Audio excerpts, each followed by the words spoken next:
नमस्कार। कॉलेज के online platform पर आप सभी का स्वागत है। आज हम बीए थर्ड ईयर की क्लास पढ़ेंगे। बीए थर्ड ईयर की क्लास का अध्ययन करेंगे और इसमें जो अपना टॉपिक है वह है आलमगीर द्वितीय। आलमगीर द्वितीय इसने 1754 से 1759 तक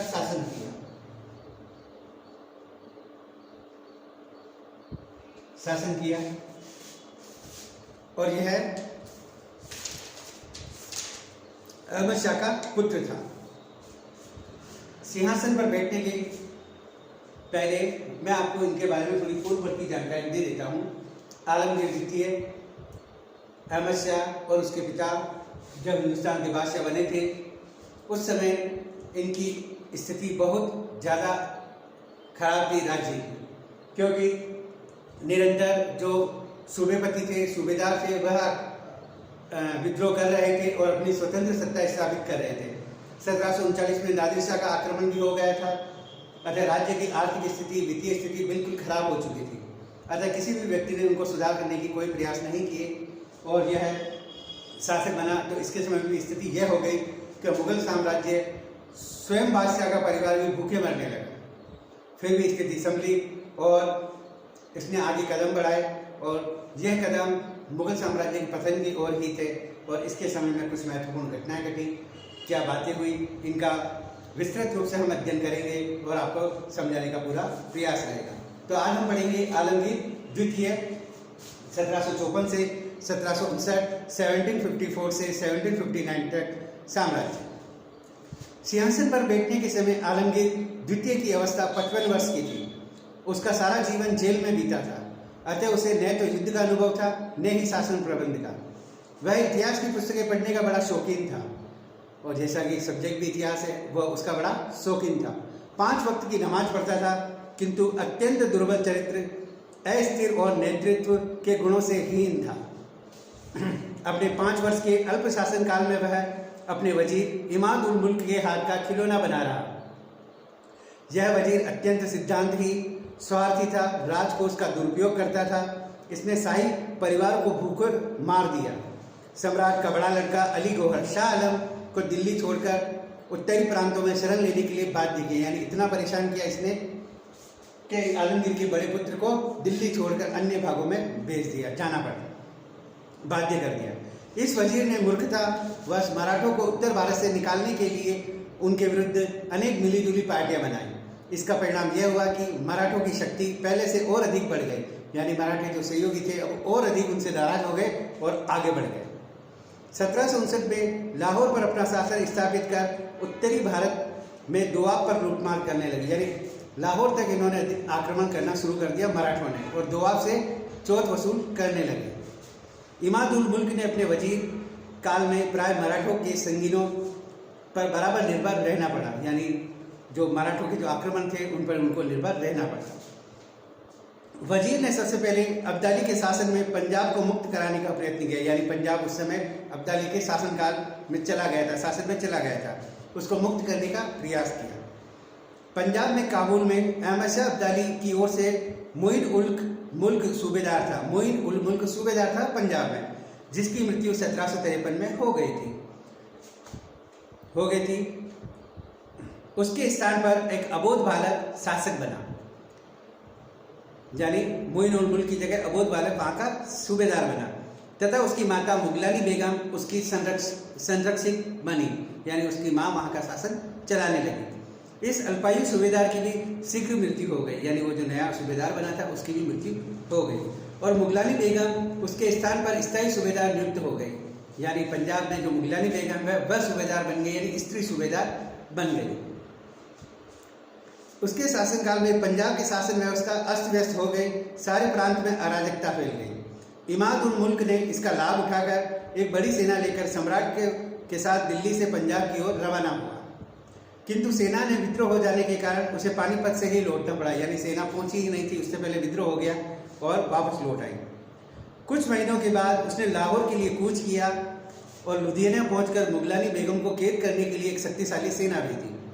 बेगम गिरफ्तार कर ली गई और अदीना बेग खां को पंजाब का सूबेदार नियुक्त कर दिया। अब मुगलानी बेगम को पकड़ लिया और अदीन बेग खां को पंजाब का सूबेदार नियुक्त कर दिया। अब ये सूबेदार नियुक्त कर दिया तो क्या अहमद शाह अब्दाली चुपचाप बैठा रहेगा? नियुक्त कर दिया। वास्तव में पंजाब के सारे उपद्रवों का उत्तरदायी विश्वासघाती अदीन बेग का ही था। अपनी नियुक्ति के लिए वह वजीर को 30 लाख रुपए की घूस दी थी, यानी वह वहाँ का सूबेदार बनना चाहता था, अतः उसने वजीर को 30 लाख रुपए रिश्वत के दिए। वजीर के पंजाब में हस्तक्षेप करने पर अहमद शाह अब्दाली ने चौथी बार भारत पर आक्रमण किया। यानी अहमद शाह अब्दाली का प्रांत था, मुगलानी बेगम उसकी सूबेदार थी, इसने आक्रमण करवा दिया, अदीन बेग को सूबेदार बना दिया। तो अहमद शाह अब्दाली ने कोई चूड़ियाँ थोड़ी पहनी थी, वह आगे बढ़कर चौथी बार भारत पर आक्रमण करने के लिए आ गया, क्योंकि वह इस प्रांत का अपना प्रांत ही मानता था। अफगान राजा ने लाहौर के लिए कूच कर दिया। इससे सुनकर ही अदीन बेग भय से हिसार भाग गया, यानी अदीन बेग को सूबेदार था, वो भागकर चला गया। आक्रमणकारी बड़ी तेजी से दिल्ली की ओर रवाना हुए। इमाद उल मुल्क ने भयभीत होकर अपनी सास मुगलानी बेगम से बीच बचाव करने का अनुरोध किया। इमाद उल मुल्क ने मुगलानी बेगम से बीच बचाव करने का अनुरोध किया, क्योंकि मुगलानी बेगम अहमद शाह अब्दाली की ही सूबेदार थी, और स्वयं आत्मसमर्पण कर दिया। अब्दाली ने उसे क्षमा कर स्थायी वजीर स्वीकार कर लिया। जब साहब आए तो बेचारा चुपचाप सामने खड़ा हो गया। आक्रमणकारी ने 1757 को दिल्ली में प्रवेश किया, आलमगीर द्वितीय से मिला और शाही नगर में लूटने की आज्ञा दे दी। यानी पहले भी लूट कर गए थे नादिर शाह, अब ये अहमद शाह अब्दाली जी आ गए, इन्होंने भी लूटने की आज्ञा दे दी। उसने प्रत्येक सरदार, अफसर और नगरवासी को सेना के लिए चंदा देने के लिए बाध्य किया, यानी सबसे लूटमार किए, चंदा दो। बहुत से लोग भाग गए, कुछ ने अपनी प्रतिष्ठा बचाने के लिए आत्महत्या कर ली, यानी कुछ तो भाग गए और कुछ ने आत्महत्या कर ली कि हम पैसे नहीं दे पाएंगे। यह आक्रमणकारी नगर के लगभग 1 महीने ठहरा। इसने आलमगीर द्वितीय की पुत्री के साथ अपने पुत्र युवराज तैमूर का निकाह किया। अपनी सेना की एक टुकड़ी को जाट राजा सूरजमल को दंड देने के लिए भेजा, क्योंकि वह सफदरजंग से मिल गया था। और कुछ दिन बाद वह आगरा के लिए रवाना हुआ। इमाद उल मुल्क की सलाह पर से वह अवध का शुजा-उद-दौला तथा दूसरे अन्य प्रतिष्ठित व्यक्तियों से कर वसूल करने के लिए दोआब में एक अपनी सैनिक टुकड़ी भेजी। शुजा-उद-दौला बिलग्राम के पास सांडी में आक्रमणकारियों से मिला और सादुल्ला खान रोहिल की सहायता से उसने संधि कर ली, जिसने दोनों पक्ष बिना युद्ध के ही मेल हो गया। शुजा-उद-दौला ने 5 लाख रुपए दिए और गोलमाल वादा भी कर लिया। अतएव आक्रमणकारी की सेना इमाद उल मुल्क के साथ फर्रुखाबाद लौट आई। अब्दाली ने उसे वापस बुला लिया। सूरजमल के विरुद्ध जो सेना गई थी वह निराश होकर लौटी। जाट राजा बहुत दिनों तक लंबी बात चलाता रहा, अंत में उसे कुछ नहीं दिया, यानी सूरजमल ने भी उसे कुछ नहीं दिया। अब्दाली ने अपनी दूसरी सेना मथुरा भेजी। इसने नगर को लूटा, बहुत से निहत्थे यात्रियों का वध कर दिया। भाग्यवश नगर में महामारी फैल गई, जिसके कारण अफगानी सेना के बहुत सी मौतें हो गई, यानी बहुत से सैनिक महामारी की चपेट में आ गए और मर गए। अहमद शाह को लौटने के लिए बाध्य होना पड़ा। दिल्ली के पास आलमगीर द्वितीय उससे मिला। उसने वजीर के व्यवहार की शिकायत की। अब्दाली ने नजीब खान रोहेला को मीर बख्शी नियुक्त किया और नजीबुद्दौला की उपाधि से वशीभूत किया और उसे सम्राट की सुरक्षा का भार सौंपा।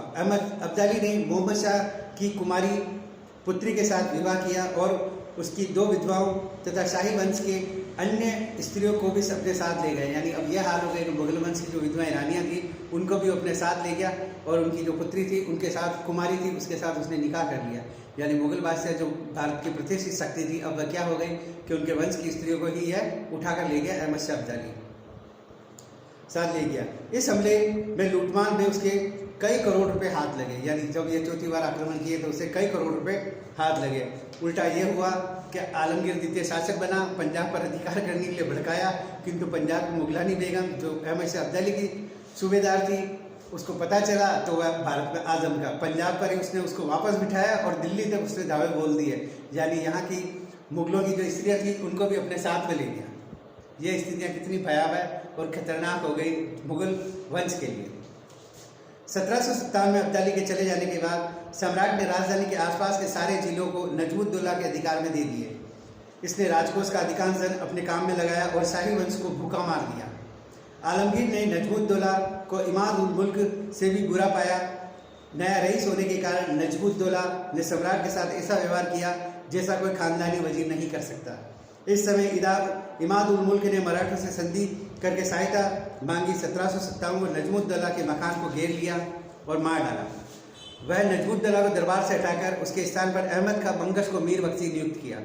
45 दिनों के घेरे के बाद नजमुद्दौला ने आत्मसमर्पण कर दिया। अपनी जागीर सहारनपुर निजामाबाद को चला गया। इमाद उल मुल्क द्वारा शासन प्रबंध संभालते ही राजधानी पर मराठों का प्रभाव पुनः कायम हो गया, यानी मराठों का प्रभाव वापस कायम हो गया। मराठों के नेता रघुनाथ राव अब पंजाब में स्वेच्छापूर्वक प्रवेश कर अहमद शाह अब्दाली के पुत्र तथा एजेंट युवराज तैमूर को वहां से मार भगाने के लिए स्वतंत्र हो गया। यानी अहमद शाह अब्दाली के जो पुत्र था, उनका एजेंट था पंजाब में, वहां तक वह आक्रमण करने लगा रघुनाथ राव। वह अदील बेग खां को पंजाब के प्रांत का सूबेदार नियुक्त कर दिल्ली होता हुआ दक्कन लौट आया। यानी रघुनाथ राव ने पंजाब तक धावे मारे और वहां पर अदील बेग खां को सूबेदार बनाया और वापस लौट गया दक्षिण। जाते समय अपना एक एजेंट और एक छोटी सी सेना छोड़ गया। अदील बेग की मृत्यु के बाद शाहबाजी सिंधिया ने को पंजाब का सूबेदार नियुक्त किया, यानी मराठा पंजाब का सूबेदार बन गए। मराठों की सहायता से अपना पद प्राप्त करने के बाद स्वार्थी वजीर इमाद उल मुल्क ने सम्राट आलमगीर द्वितीय को पुनः प्रभाव डालना प्रारंभ कर दिया। उसने सम्राट को बाध्य किया कि वह अपने छोटे बेटे अली गौहर को वापस बुला ले, क्योंकि वह उसका वजीर विरोध करने के लिए रोहतक और हिसार जिलों में सेना इकट्ठी करने को गया है। युवराज के लौटने पर वजीर ने उसको घेर डाला, किंतु वह शत्रु सेना से बचता हुआ यमुना की दूसरी पार विट्ठलनाथ राव मराठा से शिविर में चला गया। विट्ठल राव ने उसे अपने संरक्षण में फारुखाबाद पहुंचा दिया। वहां अहमद खां बंगश के आदमियों ने उसका स्वागत कर उसे आवश्यक वस्तुएं दी। इसके बाद उसने सहारनपुर में नजमुद्दौला की शरण ली। नजमुद्दौला ने 8 महीने तक उसका आतिथ्य सत्कार किया और उसे बंगाल, बिहार, उड़ीसा को पुनः जीतने की सलाह दी। इस सलाह को मानकर युवराज ने अवध से के लिए कूच किया और यहाँ शुजा-उद-दौला ने लखनऊ के पास उसका स्वागत किया। लखनऊ में इलाहाबाद गया। इस प्रांत का नायक सूबेदार मोहम्मद कुली खान ने पटना पर आक्रमण करने में साथ दिया। जब रघुनाथ राव ने पंजाब को जीतकर लाहौर में छावनी डाली थी, तब मराठा शक्ति अपनी चरमोत्कर्ष सीमा में था, यानी मराठाओं का अधिकार वहां तक फैल गया था, लाहौर तक, और उनका चरमोत्कर्ष बिंदु था। उत्तरी भारत में उनको शक्तिशाली शत्रु भूतपूर्व मीर बख्शी नजमुद्दौला था, जिससे कुचलने के लिए दत्ताजी सिंधिया ने प्रस्थान किया। नजमुद्दौला ने मुजफ्फरपुर से 18 मील पश्चिम में सुकरताल में शरण ली। दत्ताजी ने सारी बरसात भर उनका घेरा डाले रहा। नजमुद्दौला की अपनी रक्षा के लिए रुहेलखंड में अपने संबंधियों अवध के शुजा-उद-दौला तथा काबुल के अहमद शाह अब्दाली से दर्द भरी अपीलें की कि मेरी रक्षा करो। यह भलीभांति जानता है कि रुहेल नजीमुद्दौला की सहायता के लिए अवश्य आएंगे। मराठों ने गोविंद पंत बुंदेले के नेतृत्व में अपनी सेना रुहेलखंड भेज दी। उसने गंगा पार कर रुहेलों की पहाड़ियों में खदेड़ दिया। अतः नजमुद्दौला को उधर से कोई सहायता मिलने का करीब भी आशा नहीं रही। बरसात में शुजा-उद-दौला ने चंद्रपुर के पास गोविंद पंत को हराकर नजमुद्दौला की सहायता के लिए सुकरताल में जाने की तैयारी कर ली, किंतु जब उसे पता लगा कि अहमद शाह अब्दाली नजमुद्दौला की सहायता के लिए काबुल से आ रहा है, तो वह अवध लौट गया। दत्ताजी ने सुकरताल का घेरा उठा लिया और यमुना पार कर आक्रमणकारी अब्दाली से मुकाबला करने के लिए चल बढ़ा। इसी बीच आलमगीर और उसके वजीर इमाद उल मुल्क का विरोध अपनी चरम पर पहुंच गया। सम्राट ने नजमुद्दौला के लिए सुकरताल सहायता ही नहीं की, अपितु भेजी आक्रमणकारी अब्दाली से भी पत्र व्यवहार जारी रखा। यह सुनकर वजीर उसे लोभ लालच देकर संत के दर्शन करने के बहाने महल के बाहर कोटला फिरोज शाह ले गया। वहाँ उसकी हत्या करवा दी, यानी वजीर ने मुगल बादशाह की हत्या करवा दी। पिछला वजीर इंतजामुद्दौला को भी दूसरे दिन मरवा डाला। अब वजीर ने काम बख्श के पोते सुही उल मिल्लत को शाहजहाँ तृतीय के नाम से सम्राट बनाया। इसके बाद दत्ताजी की सहायता से सुकरताल की ओर बढ़ा, किंतु उसे मालूम हुआ मराठा सरदार घेरा उठाकर आक्रमणकारी अब्दाली से लड़ने के लिए लाहौर की ओर बढ़ रहे हैं। नेक्स्ट शाह आलम द्वितीय शासक बनता है। क्लियर? अगला हम पढ़ेंगे शाह आलम द्वितीय।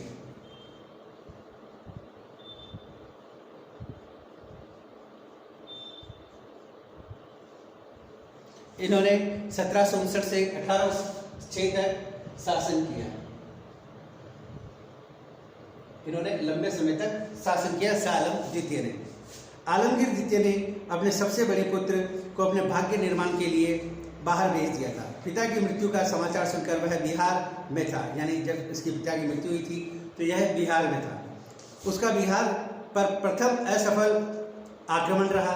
वह रीवा में बरसात बिताने के लिए बाध्य हुआ। 1759 के अंत में वह रीवा से बिहार वापस आ गया। गोथोली में अपना डेरा डाल, जो आधुनिक सोन ईस्ट बैंक रेलवे स्टेशन से 6 मील दूर है, को वहाँ उसे अपने पिता की मृत्यु का समाचार सुना। उसी दिन शाह आलम ने नाम से अपने आप को सम्राट घोषित कर दिया तथा शुजा-उद-दौला को अपना वजीर नियुक्त किया। अब वह दिल्ली इमाल उल मुल्क के हाथ में था। दिल्ली इमाल उल मुल्क के हाथ में थी और वह उसका जानी दुश्मन था। इसके अतिरिक्त मराठे अहमद शाह अब्दाली से भी युद्ध की संभावनाएं थी। अतएव शाह आलम ने शाही राजधानी दिल्ली में जाकर अपने पूर्वजों के सिंहासन पर बैठने का प्रयत्न नहीं किया, यानी वह दिल्ली में जाकर शाहजहाँ बनना नहीं चाहता था और 12 वर्ष तक पूर्वी प्रांतों में ही बना रहा, यानी 12 वर्ष तक दिल्ली का राजा पूर्वी प्रांतों में चला गया, यानी दिल्ली पर अब फ्री। इसी बीच लगभग अधिकांश काल दिल्ली का सिंहासन खाली पड़ा रहा। पहले ही बताया जा चुका है कि अहमद शाह अब्दाली नजमुद्दौला की प्रार्थना पर उसकी सहायता के लिए सिंधु पार करके 1759 में पंजाब में घुस आया था।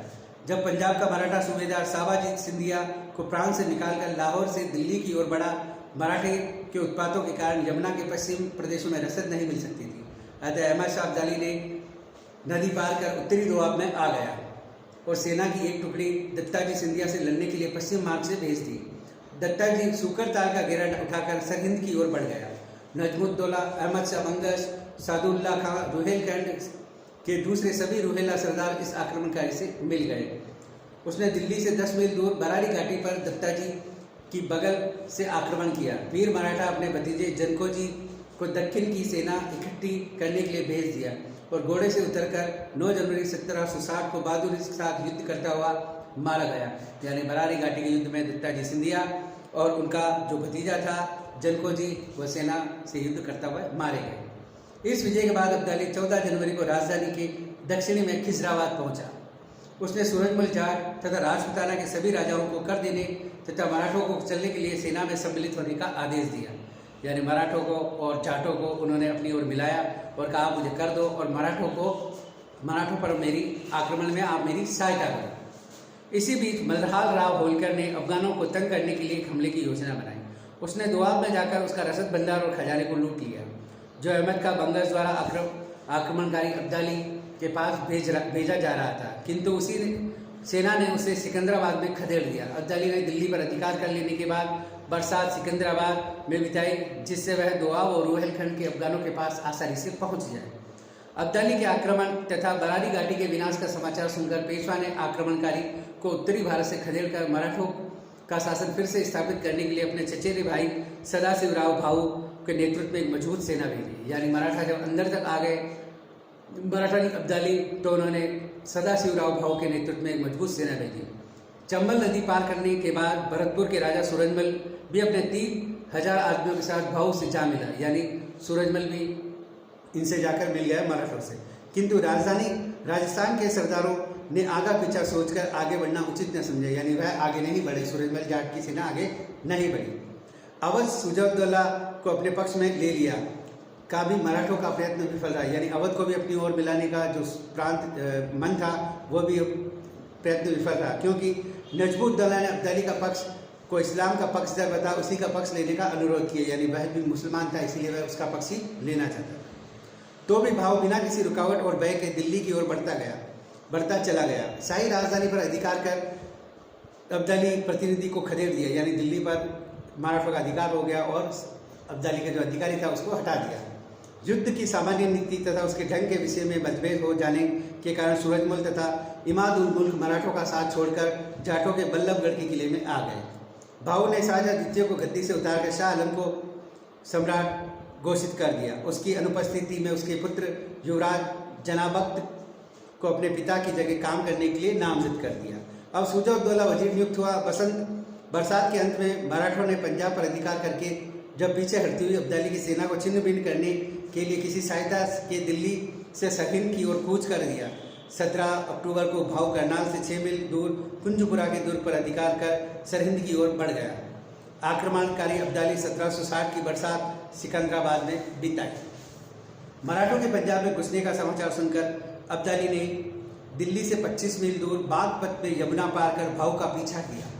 यह सुनकर भाऊ ने पानीपत की ओर अपनी छावनी डाल दी। 3 दिन बाद अब्दाली भी वहां पर आ गया, यानी पानीपत में दोनों आ गए। मराठों की अपनी छावनी की मोर्चाबंदी, सामने की लड़ाई लड़ने का निश्चय किया, यानी आमने सामने की लड़ाई कर लड़ने का निश्चय किया।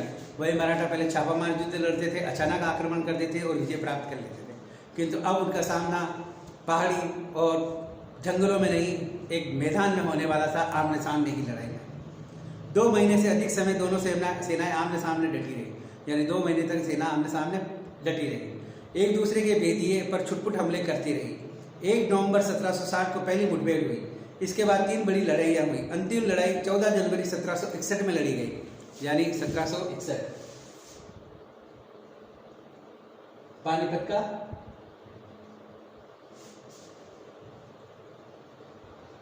तीसरा युद्ध 14 जनवरी 1761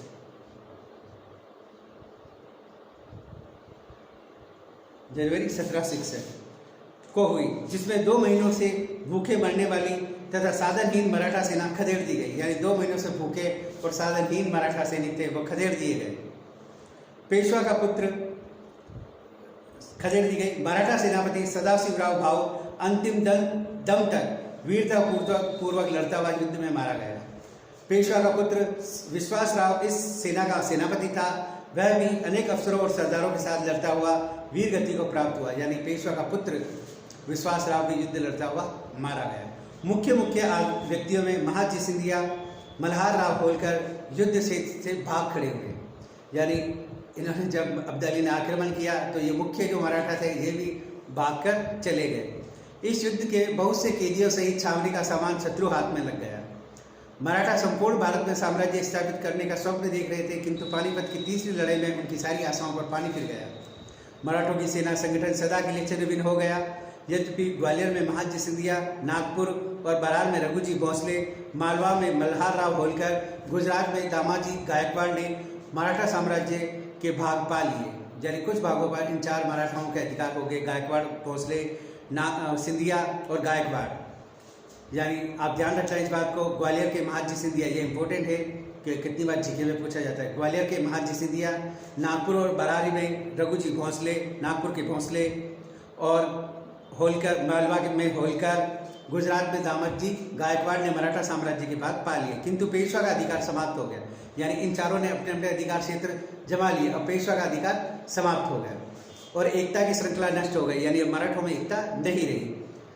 इस लड़ाई ने मराठों की कमर तोड़कर उत्तरी भारत में साम्राज्य स्थापित करने के लिए अंग्रेजों के लिए मार्ग खोल दिए, यानी अब उत्तरी भारत में अगर कोई शक्ति नहीं थी, ऐसी में एक अंग्रेज नई शक्ति बनकर उभरे और उत्तरी भारत में उनके लिए रास्ता आसान हो गया, काम आसान हो गया, क्योंकि जो भारत की बढ़ती हुई शक्ति थी मराठा, उनको अब्दाली ने परास्त कर दिया और अब्दाली वापस लौट गया। अब उत्तरी भारत में जो शक्ति शून्यता थी उसको भरने का काम अंग्रेजों ने किया। अहमद शाह अब्दाली ने तो अधिक विजय चाहता था, न ही देश का अधिकार और या शासन ही करना चाहता था, यानी अहमद शाह अब्दाली भारत में रुकने की उसकी कोई इच्छा नहीं थी। उसकी सेना को बड़ी शिकायत थी कि वह वेतन की चुकती चाहती थी, अतः उसे काबुल लौटने के लिए बाध्य कर रही थी, अतः वह उनकी सेना भी वापस काबुल लौटना चाहती थी। अतः उसने शाह आलम को सम्राट तथा इमाद उल मुल्क को वजीर बना दिया और नजमुद्दौला को अमीर उल उमरा की उपाधि देकर दिल्ली का अधिकार सौंप दिया। अब्दाली पेशवा तथा सूरजमल से भी संधि करना चाहता था, किंतु इस काम में सफल न हो सका। 1761 में वह 20 मार्च 1761 में वह दिल्ली से काबुल के लिए रवाना हो गया, यानी अहमद शाह अब्दाली जो शक्ति थी वो दिल्ली से लौट गई। सम्राट शाह आलम के बिहार में रहने के कारण दिल्ली का सिंहासन 1760 से 1771 तक खाली पड़ा रहा। तो मैं लड़खड़ाते साम्राज्य का शासन ज़्यादातर नजमुद्दौला के अधिकार में ही रहा। उसने तानाशाही जैसा व्यवहार किया और जाटों और सिखों से निरंतर लड़ाइयाँ लड़ता रहा, किंतु सदा के लिए किसी को भी न कुचल सका। 1767 के आरंभ में अहमद शाह अब्दाली ने पंजाब पर अंतिम बार आक्रमण किया, नजमुद्दौला को अपने पास बुलाया, किंतु सिख इतने शक्तिशाली हो गए कि वह किसी तरह न दबाए जा सके। अब्दाली को अफगानिस्तान तथा नजमुद्दौला को दिल्ली लौटना पड़ा। नजमुद्दौला वृद्ध और दुर्बल हो गया।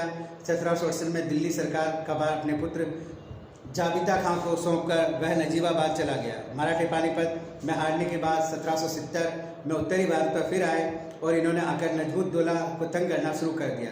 यह पक्का विचार था कि अखिल भारतीय मराठा साम्राज्य की योजना को नष्ट भ्रष्ट करने का सारा उत्तरदायी नजमुद्दौला को ही है। उसने इस रोहेलो सरदारों को अपनी जानी दुश्मनी समझकर इसे वादा सदा के लिए कुचलने देने का निश्चय किया। नजमुद्दौला के विरुद्ध कौन सी नीति अपनाई जाए, इसके लिए वह मराठों से मतभेद था। मराठा सेना के सेनानायक रामचंद्र गणेश नजमुद्दौला का सहयोग प्राप्त करना चाहते थे।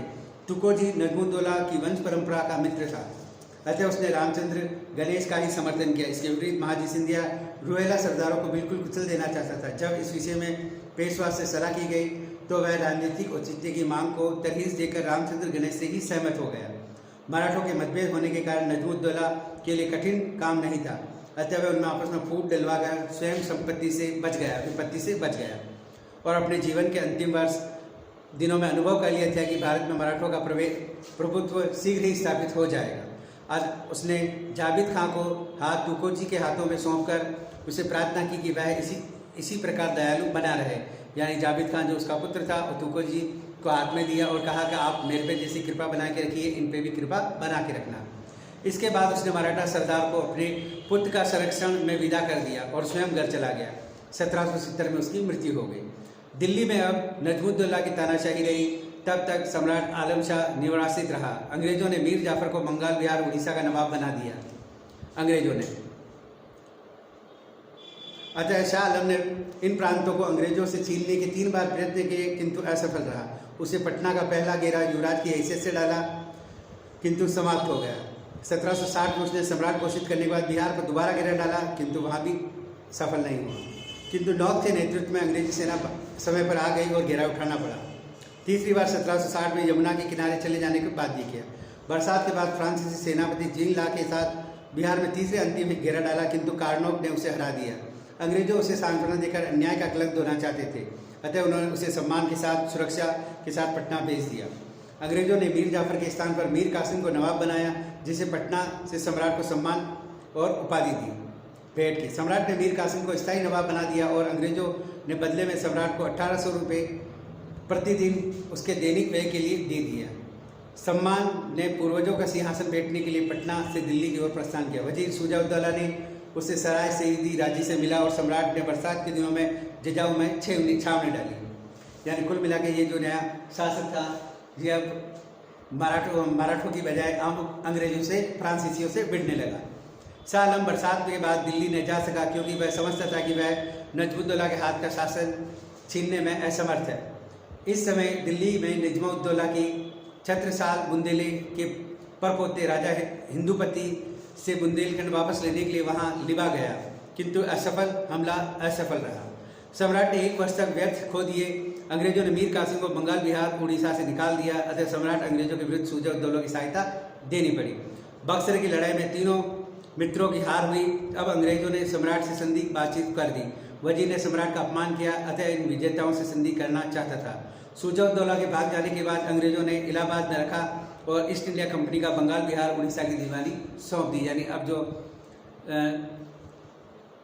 अलीवर्दी खान ने जब बंगाल में सूबे की स्थापना की थी, अब वह अंग्रेजों के हाथ में आ गई।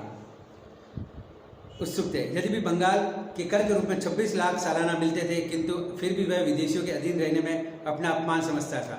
उसके पास नियुक्त किया गया अंग्रेज रेजिडेंट सदैव उसका अपमान करता था। यानी एक रेजिडेंट उसके राज्य में रहता था, वो उसे सदैव परेशान करता, अपमान करता। इसके अतिरिक्त दूसरी बात ये थी कि नजमुद्दौला की मृत्यु के बाद उसका पुत्र जाबिता खां उसका उत्तराधिकारी बन गया था, जो दिल्ली के किले के जनान खाने में घुसने का प्रयत्न करता था।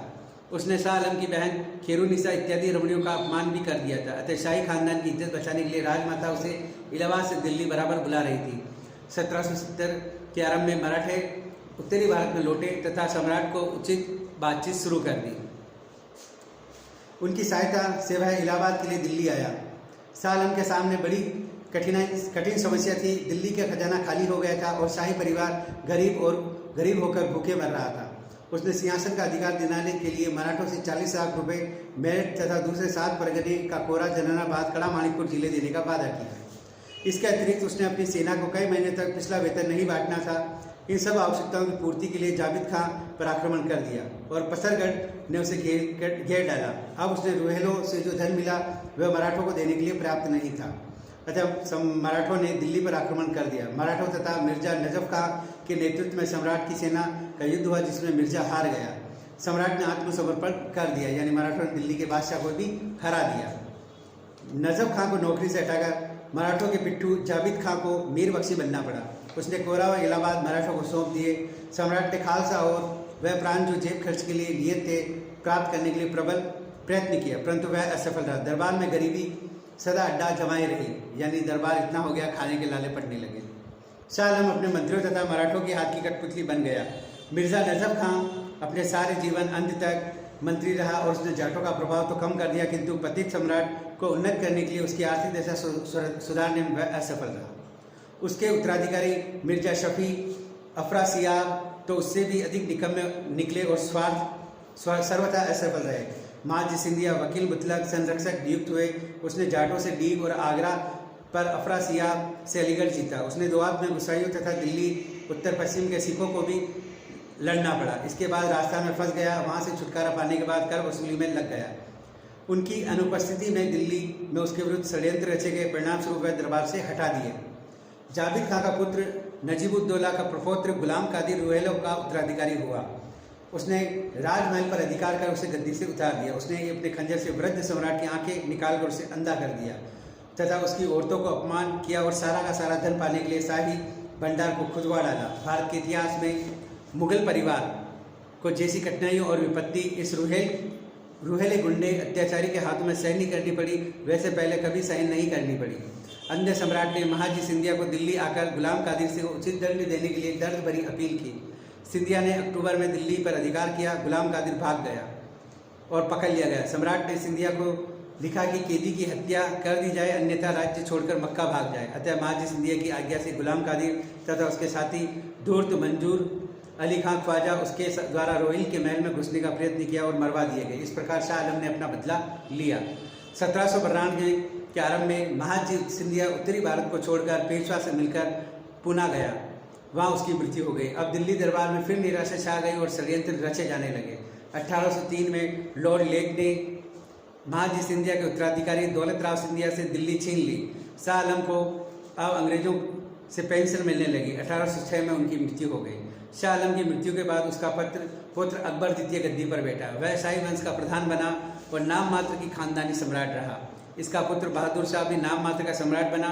1757 में विद्रोह हो गया, अतः अंग्रेजों ने उस पर मुकदमा चलाकर रंगून भेज दिया। इस प्रकार मुगल वंश का भारतीय इतिहास में जो अंतिम मुगल बादशाह था बहादुर शाह जफर, वह रहा और वह भी समाप्त हो गया। अतः हमने 1526 में जहाँ पानीपत के प्रथम युद्ध में मुगल वंश की स्थापना पड़ी थी और यह मुगल वंश का अंतिम शासक बहादुर शाह जफर था, उसे हटा दिया गया और उसे रंगून भेज दिया और दिल्ली और भारत पर, संपूर्ण भारत पर अंग्रेजों का शासन स्थापित हो गया। इसमें हमने देखा कि ये जो शाह आलम द्वितीय है, इसकी स्थिति क्या हो गई। रूहेली गुंडे ने इसकी दिल्ली में जाकर इसकी आंखें निकाल ली और इसे दंड भी नहीं दे पाए आलमगीर द्वितीय, और इसे दंड देने के लिए उसको मराठों को बुलाया। मराठों ने उसको वहाँ से हटाया। मराठों के आने से वह वहाँ से भाग गया और इसी भागम में रोहिलखंड में इनकी पकड़ कर इनकी हत्या कर दी। तो देखने योग्य बात यह है कि जिस मुगल वंश की स्थापना बाबर ने की, हुमायूं ने उसको बनाए रखा, अकबर ने उसको 4 चांद लगाए, जहांगीर ने उसको 4 चांद लगाए और शाहजहां ने उसके स्थापत्य कला के स्वर्णकाल कहा। औरंगजेब के समय में ये धीरे धीरे पतन की ओर चला गया और जो बादशाह सलामत पदवियाँ देते थे, जागीरें बांटते थे, और उनकी जो वंश में आगे आने वाली पीढ़ी थी वो खाने के लिए मोहताज हो गई, भूखमरी की हालत हो गई। और आलमगीर शाह आलम द्वितीय को अंग्रेजों ने पेंशनर बना दिया। इसका पुत्र अकबर द्वितीय वह भी पेंशनर रहा। इसकी पेंशन को बढ़ाने के लिए राजा राम मोहन राय लंदन गए और राजा राम मोहन राय को राजा का खिताब अकबर द्वितीय ने दिया। आदि बातें देखने योग्य है कि यह हालत हो गई कि मुगल वंश का जो शासक था और उसके शासक के जो वंशावली थी वो एक तरह से निम्नतर स्तर पतन की ओर अग्रसर हो रही थी। अतः कोई यह नहीं जानता था कि जो बादशाह के समय 56 भोग बनते थे वह एक समय में भूखे मरने की नौबत आ जाएगी, क्योंकि योग्य उत्तराधिकारी, शासन प्रबंध कुछ भी नहीं रहा। लोगों की महत्वाकांक्षा, नैतिक पतन, चरित्र पतन हो गए थे। और मुगल वंश का जो अंतिम बादशाह था बहादुर शाह जफर, उसे अंग्रेजों ने 1857 की क्रांति में उस पर मुकदमा चलाकर उसको भारत से निर्वासित कर दिया। यानी बाहर से आए थे और अंतिम शासक को बाहर ही भेज दिया और दिल्ली पर सदा के लिए इनका अधिकार, अंग्रेजों का अधिकार हो गया। फिर अंग्रेजों ने भारत का शोषण चालू किया। खैर वो अगला अध्याय है अपना, अगली बातें हैं वो बाद में पढ़ेंगे। किंतु इस समय हम जो अध्ययन करेंगे कि मुगल वंश के जो शासक थे उनके सारे के सारे शासकों का हमने क्रमबद्ध अध्ययन कर लिया है और इनके अलावा मुगल काल की जो सामाजिक, धार्मिक, आर्थिक, राजनीतिक आदि जो बातें हैं उनका विस्तृत रूप से अध्ययन इससे अगली वाली क्लास में करेंगे। अच्छा बच्चों, आप ध्यान रखना, पानीपत के 3 युद्ध हुए थे। तीसरा युद्ध 1761 पानीपत का अहमद शाह अब्दाली और मराठों के बीच में होता है। मराठों का नेतृत्व किया था सदाशिवराव भाऊ ने और मराठों का प्रधान जो टोची था उसका नाम बताना।